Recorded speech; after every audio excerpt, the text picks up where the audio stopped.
Hey leaders, welcome to another episode. I am joined by Greg Wieting. Greg is an amazing human being, as you will soon see. He works with leaders and entrepreneurs to help them heal anxiety, depression, burnout, and trauma. And he's doing this by bringing the worlds of neuroscience, somatic, and mindfulness-based practices into the leadership space with the premise that if we can heal ourselves, we can heal the world. Greg is someone who's really at the forefront of this intersection of leadership, spirituality, and healing. And this, as you know, is the space that we love to play in here on this podcast. Listeners, you're in for a treat. This man has so much wisdom to bring. And I want to open with a quote that caught my eye when I first met Greg. When we stop leading from a trauma response, we can break through upper limits so our leadership can be a healing force for good. So that's what's at stake here. That's what's possible when we get into the space of healing and leadership. Stay tuned. This episode is so profound. I know you're going to take a lot out of it. Greg, thanks so much for being on the podcast today. I'm delighted to have you here. Yeah, I'm really happy to be here, Nicole. Thank you. I know there's a lot of ground that we can cover today based on your experience and your expertise, but I'd love to start by getting all of you in the room and invite your story of leadership and what that has been like for you. Sure. Yeah. Well, today I work with leaders to really address the trauma that is beneath anxiety, depression, chronic pain, burnout, emptiness. And the work I share is really what I've teased out from my own healing path. I used to live in really debilitating chronic pain that was amplified from burnout in leadership roles in my early career. I worked in the nonprofit world and I was very much mission driven. I was made of purpose and I really lost myself along the way. There was great wins. We were moving legislation through and, there was a lot to celebrate, but I had lost myself and I felt, when I'd lost myself, there really were no wins. And that really had me start to examine, okay, what am I doing here? And is this is this the way?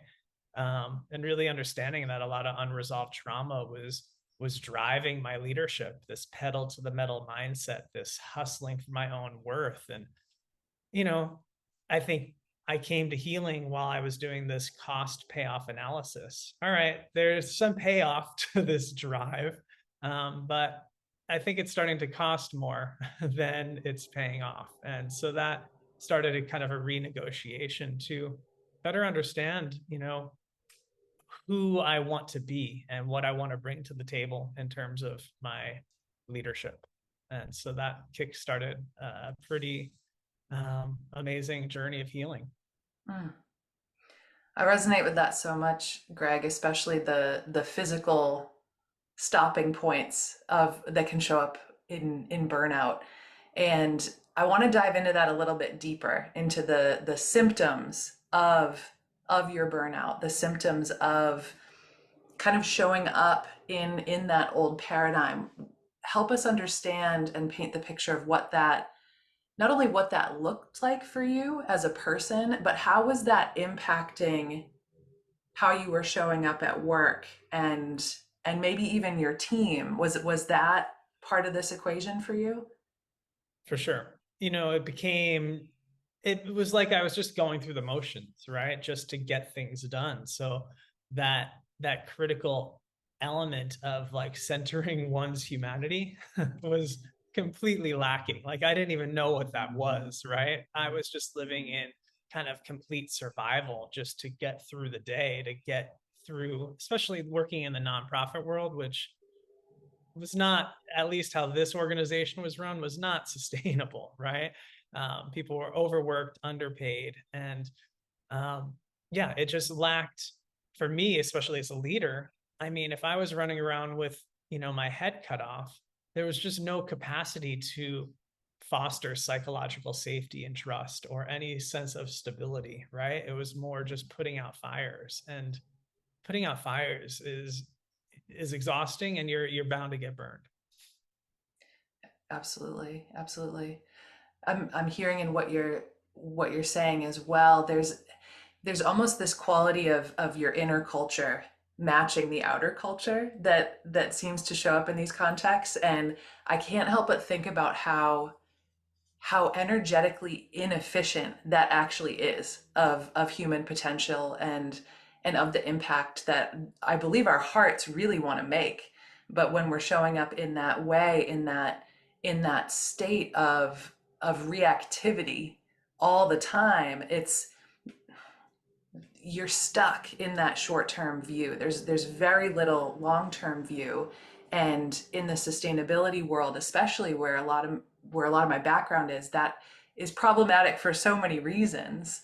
Um, so I want to ask, because I think this is a an awakening that many folks are having of hitting that point of enough is enough. I can't go on like this. My body won't even let me anymore, or maybe my family won't let me because that's falling apart. So, what was your point of no return, or your point of, I know this has to change? And what did you do once you realized that? Yeah. There was some serendipity. There was a bunch of layoffs at the nonprofit I was working for. And so I kind of had an opportunity to either pursue other work in that realm, while I was working those 4 years in this nonprofit, that was when I was starting to develop a healing practice. Um, but while you're just in the thick of it, the healing practice is like just helping you tread water, right? It's just helping. And when I was laid off, I just realized I had a really profound opportunity to just deepen into my practices. And I was young enough, and it was just the right time in my life that I made a big leap, and I moved to India for 8 months, and Hmm. I just took a sabbatical and I immersed myself into meditation and healing. That was the type of reset I needed. And when I came back 8 months later, the phone was ringing and I had other jobs because working through this nonprofit to help get this legislation passed, I ended up working on a congressional campaign. So then I was just in the the belly of the beast in terms of just the gnarly political maneuverings type, which is very divisive, right? Hmm. And yeah, to speak into just the imprints of trauma, it's like trauma will have us like fragmented and split, right? And when we're no longer established in our wholeness, it's very difficult for us to then see wholeness in the world, right? And especially for change makers and purpose driven leaders, I think that's our job, is to see the possibility of wholeness in the world and then to claim it. And that becomes nearly a mission impossible when we are so fractured inside ourselves. And so that was the turning point when I had that layoff. It's like, do I keep trying to figure it out in this system, or do I need to maybe just take a pause and do some more inner healing? And I get it. Not everyone has that opportunity. But it was early enough in my career that I was able to just take that an extended pause. But most of the folks I work with now are doing healing work while they're also running companies and being householders and raising families and doing the 1,001 things every day. And so, yeah, we can start to change the tide and become more established in our presence um, and redefine who we are as leaders. I love how you're framing this role that leaders can play, and that you are able to really step out and create the space and the stillness for yourself. Because I think, as you mentioned, if we're applying some of these practices, and I see this in some of the more mindful, literate leaders, it's almost like applying that wisdom to the old model. And it like you said, it just gets us through. It allows us to keep showing up, but we're still existing within a very broken system and a very broken culture that at times, especially if it's a toxic work environment, is perpetuating or triggering some of that trauma. So to actually give yourself the space to let that leave the system and settle is, I mean, not everyone can do it like you said, but the image that came to mind as you were speaking was the sediment in a pond or in a river settling, right? And as a leader, you can not only be reconnected to yourself and have those systems of self-awareness, purpose come back online, but to see that big picture like you're mentioning.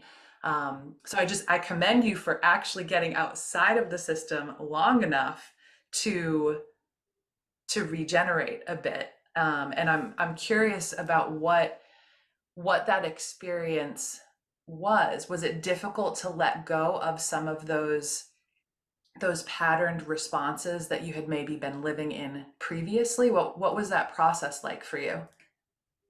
Yeah, I think healing is first becoming aware of the pattern responses, and then again continuing that cost payoff analysis, because some of those responses are just they're just ingrained in us, right? So we're just going to default to them, and so every time we default to an old response is an opportunity to gather some more data points to understand, where's that response coming from? Why have I depended upon it? Is it necessary now? Is there a different choice available? Right. And a lot of times the old response will come back on, but each time we forget the new possibility is an opportunity to remember it. So I think there is a tension that is inherent within growth, within healing, within transformation. I think we start to kind of tease out the pain or the struggle that we're motivated to get away from, and then set our sights on what are we inspired to move towards, right? What is more aspirational? And, that's how we can start to develop new narratives, new behaviors and beliefs that are organized around that possibility. And even I haven't even thought about these years in the nonprofit for a while. Just so in this conversation, I'm just reflecting before that layoff, I was making a lot of changes. The culture was often people getting into the office at like 10 or 11 a.m. and then working until sometimes like 11 p.m. And I started to decide in a new position, I'm going to work 40-hour work weeks, which, literally, and it was such a tight knit community, but that was going against the culture, right? And so this tight knit community, many who were my friends, that started to rub a lot of people the wrong way. And instead of me showing up at 10 or 11 a.m., I'd show up at 8 a.m. and leave, just a few hours after other folks are starting. And so it was really hard to make these changes within that structure. And I'm really appreciating that. I think sometimes it's like putting a stake in the ground, and what are these non-negotiables and what are these new boundaries? And, I think so much of healing is better understanding what our needs are, and then finding how to articulate those needs, and understanding that there's certain places where we're not going to get our needs met. And are we willing to stick around, or are we going to create a new environment where, that can be better matched, and that we could better provide and support the needs of others. And I think that's, for me, healing is really an opportunity to either perpetuate cycles of harm and generational trauma, or we have a unique opportunity to heal those patterns. So for me, I think leadership is, to be a leader is to be a vessel of healing. And I think that's a privilege and a great responsibility. I couldn't agree more. That's resonating through my system so deeply to hear you frame it that way. I think that's part of what makes being a leader today such a fascinating space to be in. And it does feel bigger than us in that way of that. This does feel like multi-generational trauma. We're halting patterns that have had so much momentum for hundreds of years now. If we look at the cultural roots of colonialism, capitalism, it's it's hard to go against the grain. And so when you were describing setting that boundary and moving away from the cultural norm, the cultural momentum, if you will, of the team that you were a part of, I think one thing that you highlighted that feels really important was yes, you're saying no, this doesn't work for me, but this aspirational thing over here does. And so let me move away from what isn't working, but also remembering that we're moving towards something too, because it can feel jarring, or maybe we feel bad for setting those boundaries and saying no, but there's also something we're building here in the healing. And so yeah, I guess I want to hear more about this connection that you're seeing between healing and leadership. You've at a high level, you've painted such a beautiful vision, but what's possible as leaders when we do heal? What shifts in the outer impact or outcomes that we're able to create? Yeah. Well, I think, yeah, leadership through a trauma informed lens is a deep sensitivity to the human experience, right? That I think so many of these systems and structures and organizations are really overriding the human experience, right? We're demanding that folks override just their own humanity, where you know it's natural for us to flip our lid, which is us losing access to our upper brain and defaulting to fight, flight, freeze, or appease, which is more of our survival brain. And if we understood this in roles of leadership, first we'd understand when we've lost access to logic and reason and take care of ourselves so we can come back online and not, be leading from a trauma response. But then we can also recognize that among those we're leading, right? And then offer the type of support necessary to help people regain access to their upper brain.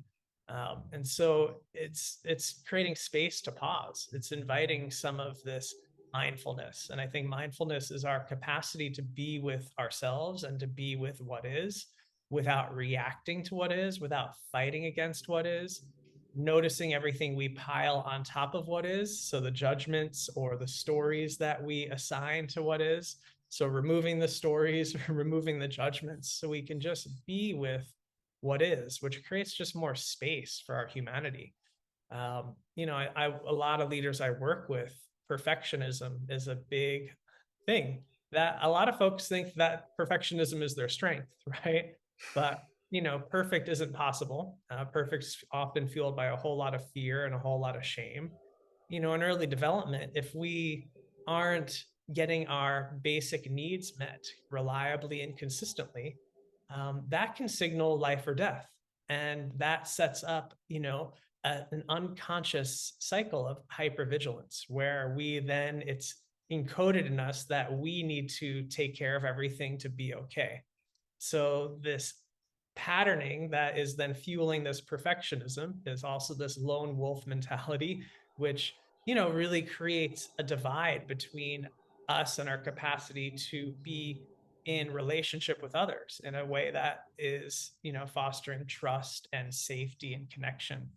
So I think so much of leadership is reclaiming that relational field where we can reside in a sense of trust and safety and support. So much of trauma is imprinted upon us when we feel isolated and alone and we're lacking support.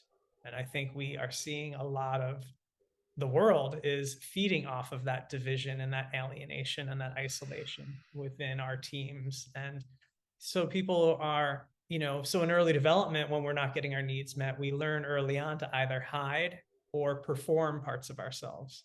And I think we see that in our adult lives and in our roles of leadership. We're performing, posturing parts of ourselves, hiding parts of ourselves. And I think there's an unburdening that happens in healing where we can actually just be human. And, part of being human is being messy.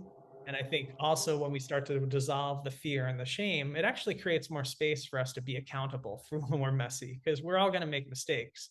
But how can we actually, I think some of the greatest healing happens from the relational repair. So when we make a mistake, how can we center everyone's humanity to create healing and foster more connection? So how can conflict even be a bridge to more connection, more cohesion, more unity. I think that's so important. There's so many threads that I want to pull on in I that. know. So I went on Oh a my little goodness. rant. No, it's I mean it's really remarkable. I do see the perfectionist leader playing out quite a bit where there's that posturing, that masking, presenting as, feeling like you have to get it right, or be right. And there's something so relaxing in what you said of, oh, we do get to be human. We do get to have that loving relationship even within ourselves, and let go of that fear, let go of that shame, and that actually creates space. So I'm in real time, it's sinking in on a deeper level for me that healing creates space. And there's so much that is possible in the space around not only vision and connecting to purpose, but this coherence that you're talking about. And I'm reminded of the Heart Math Institute. They have this heart rate variability monitor, and I'm just imagining how many teams out there are going around with very little coherence between these three centers of intellect in the body, right? The mind, the heart, the gut. And when that is dysregulated, when the nervous system is dysregulated, so much goes out the window as far as our human relating potential, our decision making. And then if we're trapped in that fear and pinching off our bigger selves, if you will, we're showing up in a fragmented state, which is a word you used earlier. And I can't help but feel like sometimes when I look at the global stage, if you will, of how things are playing out, we're a bunch of hurt, traumatized children trying to save the world, but bumping into these things left and right. And it's, yeah, I'm really appreciating your frame and how much it feels like a critical path to actually creating the impact that our earth and our collective health is needing. So I don't see how we get there without this. So just, yeah, blown away by how you're thinking about this. And, you know, it's for me, I'm just seeing, yeah, what's playing out on the world stage is really a crisis in leadership, which can feel like, the end of the world. It can feel like doomsday. And yet, as cliche as it sounds, we need to see it to heal it, right? So everything that's being displayed on the world stage is now for all eyes to see. And when all eyes can see it, it gives us an opportunity to question if this is what we want. And if it's not what we want, what do we want? And then we can start to explore, well, how do we get there? Right. And I think healing provides a unique opportunity. Like I love talking about coherence. I love Heart Math's work. And yeah, the sense of heart brain rhythms being syncopated, right? So we are in this unified state of resonance. And I love the imagery of the body and the mind and the spirit as a symphony orchestra. So when we're experiencing health, all the different parts of us are in constant communication, from the cells to the organs to the hormones to the neurotransmitters to emotions, beliefs, everything. And yeah, when the nervous system gets short circuited, then all of a sudden that communication starts to break up and we start to create noise. And that noise is our disease, our illness, that's our conflict, that's our struggle, that's our inability to understand what we need, communicate our needs, get our needs met. And healing is just breaking up the noise. It's a return to what in chiropractic was coined as innate wisdom. So decades ago, the term innate wisdom, if we get a paper cut, there is some healing mechanism that is inside of us that orchestrates, healing the paper cut, sending the platelets and the proteins and orchestrating all of these biochemical transmissions. So healing is just a return to our innate wisdom, our inborn, innate, natural capacity to heal. It's not so much about trying to figure out the trauma and the wounding. It's not about trying to fix it, because actually nothing is really broken. Things are maybe out of balance, but they're not broken. There's just these maladaptations to stress.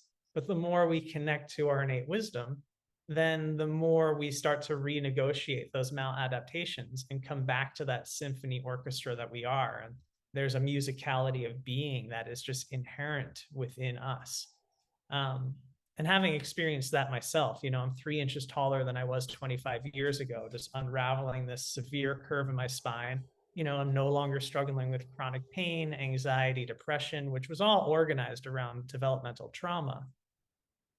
Seeing kind of that crisis state turn into opportunity within my own body, mind, spirit, I just know that that's possible, and so I hold that vision for the collective.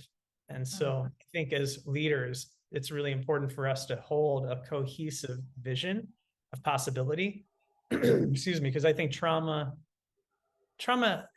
breaks up a unified, cohesive narrative or through line for our lives, right? It creates these distortions and these fragmentations. So I think as leaders, it's imperative that we hold a through line of clarity, of vision for the future. And that becomes our why, and that becomes a generative force that we continue to reference back to. And that's kind of where we kind of are holding out the light or the torch. And that's no easy task, but the more we find that within ourselves, the more able we are to hold that for others. Yeah, I've come to think of leadership as a sacred practice, almost as sacred as meditation, yoga, and thinking about it in the way that you're describing it, where trauma and these stories or these dramas of our lives can interrupt the cohesion. That's such a helpful visual. And what gives me hope in what you're saying as well is that it, trauma isn't bad. It exists, and we get to be with it, and we get to metabolize it, if you will. But we're not broken. We're not a thing to fix. And when we actually get to that spaciousness that you're describing, it sounds like that getting to this innate wisdom is almost like this inner GPS or this inner compass that just needs to be dusted off in a way. And I can't help but think of how water will always find the path of least resistance, right? It's like there's something in us that already knows how to get us there. And if we can declutter some of that noise, as you're saying, and might sound cliche, but sort of move towards that light, travel down the path of least resistance, that there is actually more coherence possible for all of us. And so, yeah, I again loving how you're framing a lot of this, and I want to get practical for a moment in the practices that you've found helpful for clearing this space, for doing the decluttering, for reducing the noise. What practices in within your sacred practice of leadership are you finding to be most effective? Yeah, and just to kind of reiterate, yeah, I think so for me, excuse me, my journey in returning to wholeness gives me the capacity to see wholeness in the world, right? And I think that becomes the sacred practice for us to continue to scan for wholeness, because negativity bias, the brain is always going to default and look for danger and what's wrong and what's bad. And it's our job as leaders to have an awareness of what could go wrong, but not energize that. We are energizing what could go right, right? And so, yeah, the practices that have been, part and parcel of my own healing and that I share with all of, the leaders that I work with, my students and my clients, I overlay trauma. Excuse me, I have a tickle in my throat today. No worries. So I overlay trauma and neuroscience with somatic and mindfulness-based practices and energy medicine, which is a mouthful. So I'll break all that down a little bit. Please do. We've talked about nervous system regulation as a baseline for creating stability and presence, right? It's like a seaplane that lands on water, it kind of bounces up and then lands again, bounces up. So we're training the nervous system to finally land, and that's where we can derive safety. And safety is necessary in terms of neuroplasticity, our ability to rewire the brain. Our imagination literally creates the structure of our brain, and then the structure of our lives and the structure of the world. When we've got trauma on the brain, then the structure of our brain is organized around danger, around hypervigilance, around separation and isolation. So once we locate safety, we can start to generate new neural pathways of possibility and cohesion and connection. And so that is a practice, right? So every day I have a choice, and I can catch when my brain is scanning and defaulting to danger, to what's bad and what's wrong. And then it's like, all right, is that the only truth? Let me scan for what else could be true, or what would I like to be true, and what are the practical steps I can take in alignment with that, right? So not believing everything we think, and then realizing that there's a power to thought, so we can choose to think something different. And so that's like the mindfulness piece, is really the necessary mind training to reorient from pain to possibility. And I get it. Sometimes we're in the trenches of our wounding and our trauma and in our pain. And it's really hard to set our sights on the horizon of possibility. And so that's the work, though, right? And if we can't see the horizon of possibility, what do we want the horizon of possibility to feel like, right? So connecting to a vibrational level. So a lot of folks will come to me and they don't know what they want or what they desire. So it's like, well, what would you like it to feel like? And let's start by cultivating that vibration, because the more we actually live in that feeling state in this moment, well, it's actually true, and it's here, and it's now.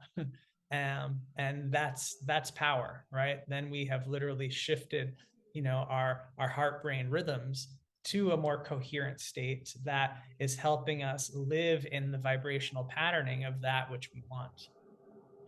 And so I overlay the somatic piece too, because like a bird that flies into a window that drops to the ground, you think the bird is dead, but it's just in shock, right? And how many of us are in shock with trauma patterns that we have dissociated and we've cut off from parts of ourselves? So we're living from the neck up, right? And when we lack the capacity to feel ourselves, we lose presence and agency, right? And so without agency, well, we're going to probably feel pretty stuck. And that's problematic. So how do we thaw out that freeze response, and how do we come back into being able to feel ourselves? And so working with somatically oriented practices to, yeah, do just that. And the trauma and neuroscience roadmap is really, I felt for me, I was going to healers and therapy for years, and I knew I was on the right track. I was starting to feel some shifts, but I still didn't really know where I was or where I was going, so I felt like I was kind of traveling blindfolded. So I provide everyone I work with a roadmap that has the 7 Prisma pillars, which really map kind of this journey from pain to purpose. And I love the idea of just how do we mine the gold of unresolved trauma so we can derive more meaning and significance in our lives. And purpose is a big piece of resilience, right? Without a sense of purpose, it's really hard to cultivate resilience.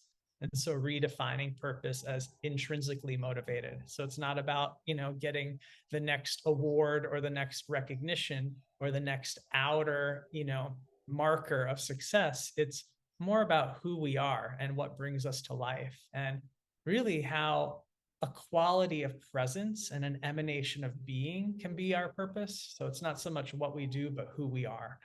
And so that's why I think who we are really informs how we lead. So overlaying all of that with energy medicine, which I was introduced to energy medicine way back when I was, in debilitating chronic pain with my scoliosis.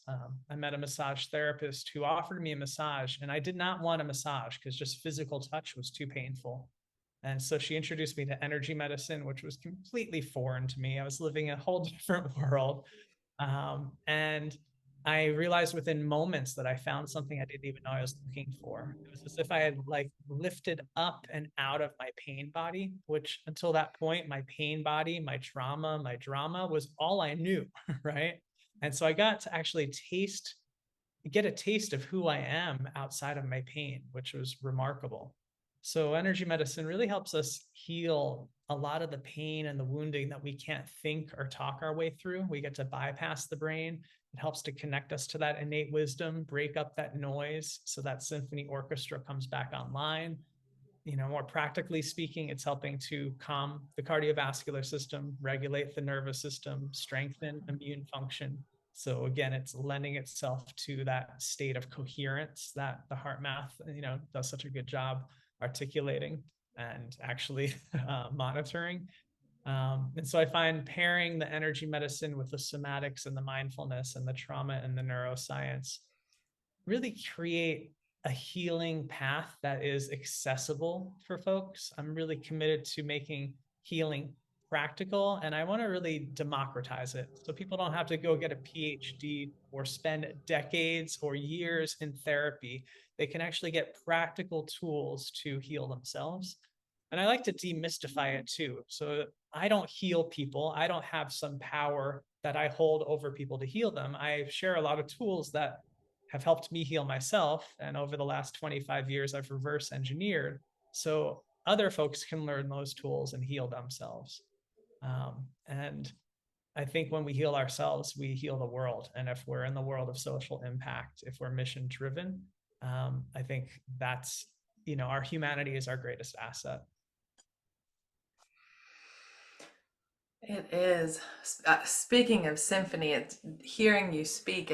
I mean, I'm sitting in the symphony of resonance with what you're sharing, and really hearing how you're practicing on all three of those levels of mind, body, and soul, or in the energetic realm. And I love that you've found a way to bring energy healing into it, because I think whether leaders realize it or not, they're energy managers on some level, managing their own energy, managing the energy of their team.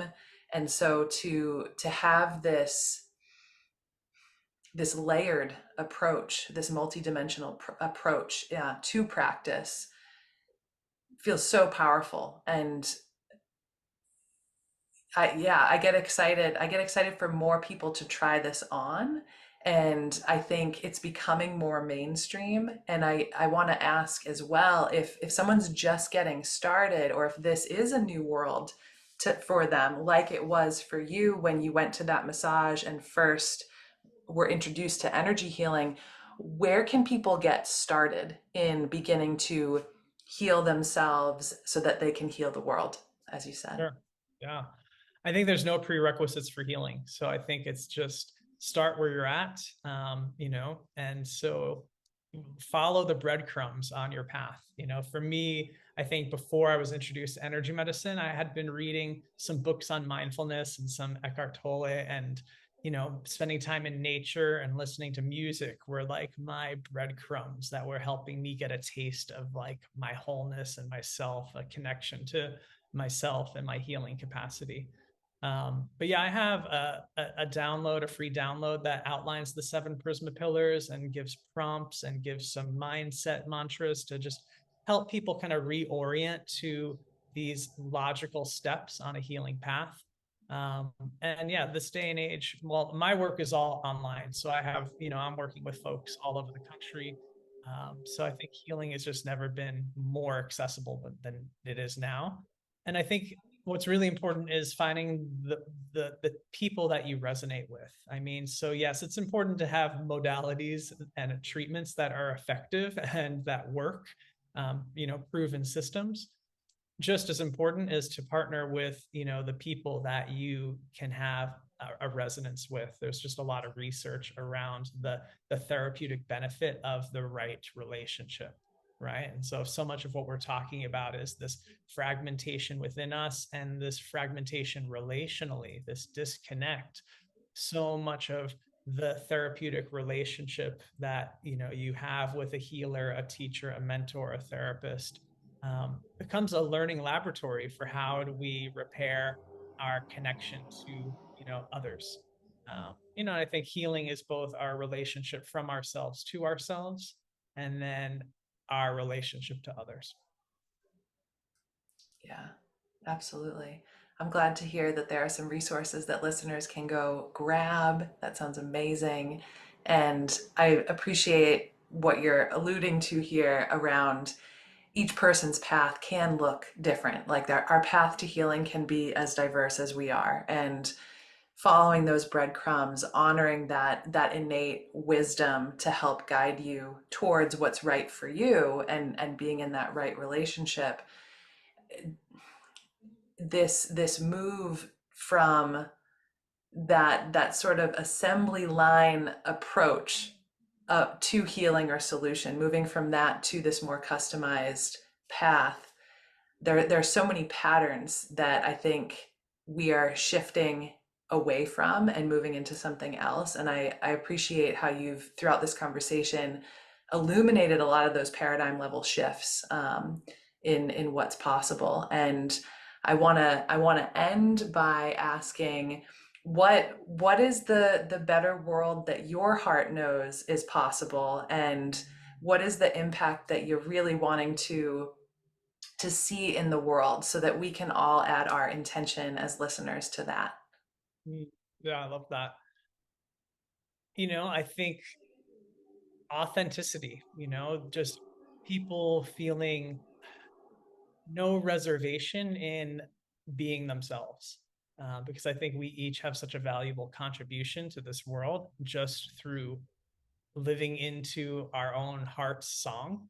And that is how we then harmonize with the whole, right? So I'm just seeing a return to wholeness. So again, back to kind of tying up the whole conversation, what may seem broken in the world, what may seem like what is just the shattering of what we've known in the world is really moving us closer to a more unified field of intelligence and just this symphony orchestra of humanity. And I see that more and more, even when we're just seeing socially, politically, economically, more and more forces that are working against humanity. I think that's just um, actually just helping to strengthen and galvanize the the the human spirit and the resilience that is inherent within each of us. And so, yeah, that piece around purpose, I think what I'll leave it off as is like, Dharma is like this, our our life path, our life purpose. It's like this a star in a constellation. It's like knowing our place in the cosmic order. And that star in a constellation just gets to be itself. It's not trying to be anything it's not. It's not trying to be another star. And it doesn't have to do anything. It just gets to shine, right? And I think healing helps us just rest in our humanity, rest in our heart song, and shine.